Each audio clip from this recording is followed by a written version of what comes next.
Começa agora. Diário Econômico PicPay. Uma análise das principais informações que impactam os mercados, A economia global e do Brasil. Apresentação Marco Caruso.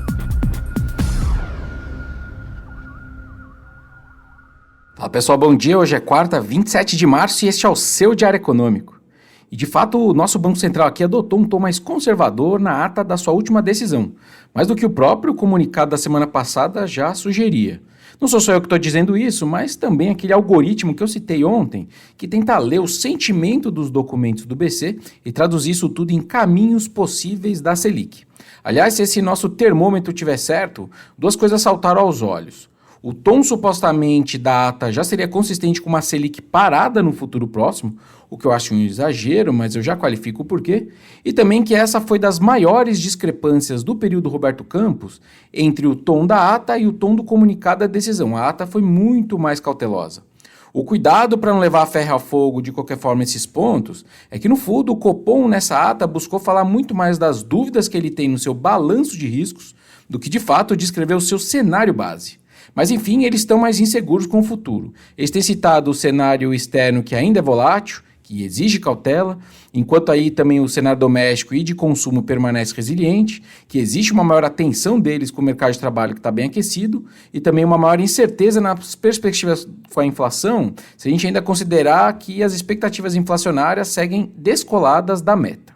Essa nova comunicação não indica necessariamente uma mudança no ciclo total de cortes, como eles já frisaram antes, mas sugere cortes mais lentos de taxa a partir talvez de junho. Aqui a gente manteve a nossa taxa terminal estimada aí para 2024 em 9,5% ao ano, mas a gente revisou o ritmo do ciclo. Eu entendo que eles cortam 50 pontos na próxima decisão, para 10,25 de Selic, mas depois eles vão no passo de 25,25 de junho em diante. Em junho, particularmente, tem também a reunião do Fed, que o mercado precifica um novo início de cortes ali do juro americano, certo? Se o Fed não entregar lá nessa ocasião, isso fortaleceria ainda mais esse meu cenário novo. Outros fatos de curto prazo que conversam com essa prudência deles. O IPCA 15 de março ficou acima do previsto, com a inflação de serviços surpreendendo negativamente em termos de mais inflação. Os contrapontos positivos acabaram sendo a deflação dos bens industriais, um tanto fora da sazonalidade para o período, e também a média dos vários núcleos de inflação, fora só os serviços, que passaram a rodar abaixo de 4% ao ano. Fora isso, hoje o Ministério do Trabalho também solta o número do mercado de trabalho formal.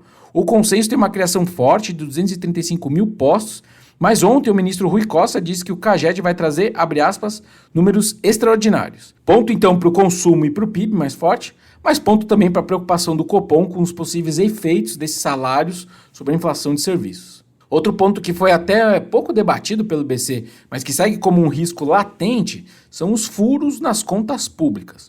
O mercado parece não ter motivos para rever o déficit estimado para esse ano ainda, que está girando ali na previsão da galera em torno de uns 80 bi de reais, por conta do bom desempenho que a gente está vendo da arrecadação nesse começo de ano.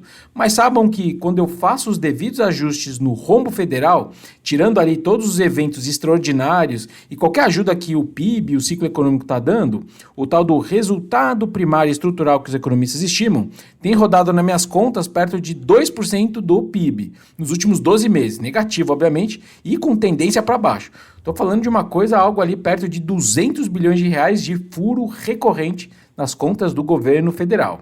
Quando eu vejo esse número e algumas dessas dinâmicas aí, ele me lembra muito aquela alegoria do castelo de areia, que a gente nunca sabe qual é o grãozinho de areia que vai acabar derrubando ele.